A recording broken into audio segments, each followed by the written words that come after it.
we were unaware that the bike was already tuned, so we had a lot of issues fighting through that. This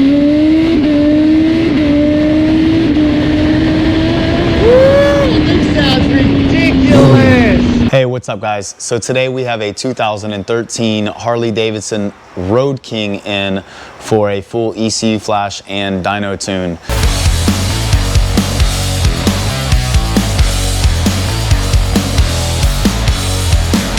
So what he has is a full Reinhardt racing exhaust. So he's got a true dual full Reinhardt racing and then Arlen Ness air filter here. It is a 103. Really curious to see what we baseline out at.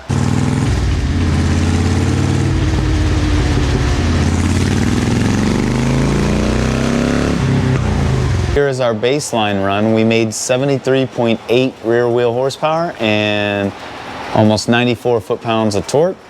And the air feels not too bad when you're starting out down in the lower RPM going up in the mid-range. It's a little off, but the moment you hit 3,500 and on, it gets real rich. It's just puking fuel from then on up. It had a real slouchy pull if you could hear it. It just sounded like it was kind of falling on its face almost, like just real boggy like basically. And if you look at the air fuel ratios as I'm scanning through here, we're at low 12s, mid to low 12 AFRs, which again, it's just puking fuel into the system. You know, even up at higher RPM. Now I know most of the time we're not spending a lot of time up here, but still, when you're at that high RPM, it's just flooding that jug up.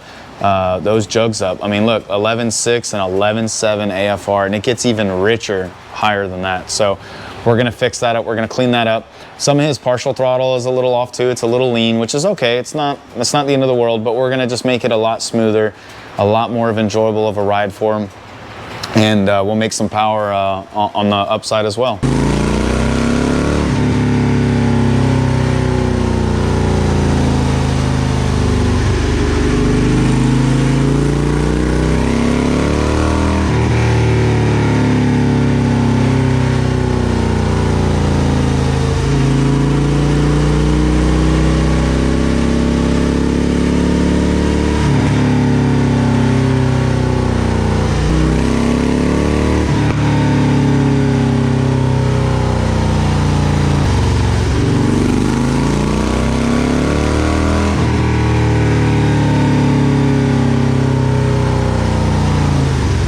We finally finished this 2013 Road King on the dyno. Now, this took some time to do. We were unaware, and so was the current owner of the bike, but we were unaware that the bike was already tuned. Somebody had already put a tune on the ECM, and we weren't aware of it. And neither was the original owner. So we had a lot of issues fighting through that, getting it to flash with the new programming. Long story short, we ended up getting everything rectified, and here are the final results. What ended up happening is, as you can see here, I kind of broke it down to the 3 different graphs. We have the green line, which is a completely stock map file from Harley Davidson. This is the completely stock map file. It made 72 horsepower with 91 foot-pounds of torque, okay? That was completely stock. Now, previously, when he came in, this is what the bike was tuned on, or this is the map that the bike had in it when it first came in, which only made 73 horsepower and almost, we'll give it to them, 94 foot-pounds of torque. You know, that's only 3 foot-pounds and 1 horsepower over stock, and they ended up revving the shit out of this thing.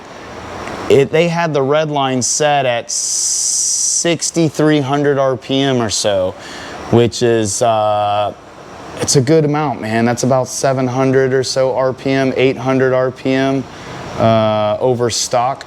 It's a substantial amount of RPM to give it, considering that the horsepower is actually falling off and the torque. So there's really no sense in extending that RPM as far as they did. There's just no use. You're losing power and you're losing torque. So really what you're doing is you're just overstraining the engine at that point, and you're not really going anywhere on top of it. So that's a big no-no in my book to do that. So, and then here is the tune that we just got done with right here, which now we're at 80 horsepower with 100 foot-pounds of torque. So better, huge gains now, massive gains over stock. If you want to look at it over stock, we'll take off the previous tune, and here it is over stock. So, I mean, we gained 10 foot-pounds of freaking torque at 3,500 RPM. That's monumental. I mean, that's a 10% change. With everyone, I usually tell them at 6%. 6% is going to be very noticeable. We're at 10%. So again, that's going to be a very noticeable change right here. Horsepower, we gained 6 wheel. That's about half. I mean, again, we're about the 10-11% rate of change. And also take note, look how smooth the power band is now. Look how smooth the torque curve is compared to stock. See how it's kind of rickety? Like it's kind of, it comes and goes, it goes up, then it goes down. You got all these like little peaks and valleys, if you will. Again, now look how smooth this is. So that power transition should just be a very linear pull. This thing should feel like butter to the owner whenever he's out driving it. So another thing I wanted to take a look at was, look at these AFRs. Green is completely stock motor. The green is a completely stock motor. It's running stupid lean in the rear cylinder. We're at 15 air fuel, 4,000 RPM. It stays about 15 until 45, and then 5,000 RPM. We're still on that very lean side. This is all in the rear cylinder. So again, that's the one you want to keep an eye on too, because it's the rear. It sees a lot more heat than the front. The front's not too bad. You know, it runs a little rich up top, which is okay, and then it runs, yeah, it's running a little lean in the mid-range and stuff. But again, it's not horrible. So let's get rid of that. The previous tune, it wasn't that bad, but it ran really rich, which in my case, I would rather. They just had so much fuel getting dumped into this thing. Look at, here, we'll pick 3,500, RPM. We're at 12.0 air fuel. Again, it was in 12.2 air fuel in the front cylinder. It was just puking fuel. And again, the higher RPM, same thing, 11.7, 11.6. It's just, again, drowning in fuel. And then now, here's the tune file. Now we're pretty much damn near on that line. I like to run it a little rich up top, I'm not gonna lie. And the rest of it's pretty damn flat though. The rest of it looks really good. Now there are some areas that I can't hit. So I can touch 3,500 and I can touch 4,000, but I can't touch anything in between. So you're gonna get things like this where you're gonna have like little lean spots or little rich spots. So we get kind of stuck in the programming, if you will, by the limitations of the programming rather.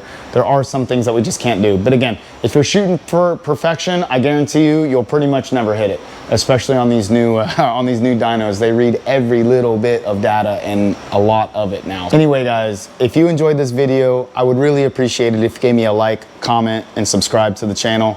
I'm constantly doing updates now, and I really appreciate all the feedback you guys give me. And yeah, I'll see you guys later. Be safe.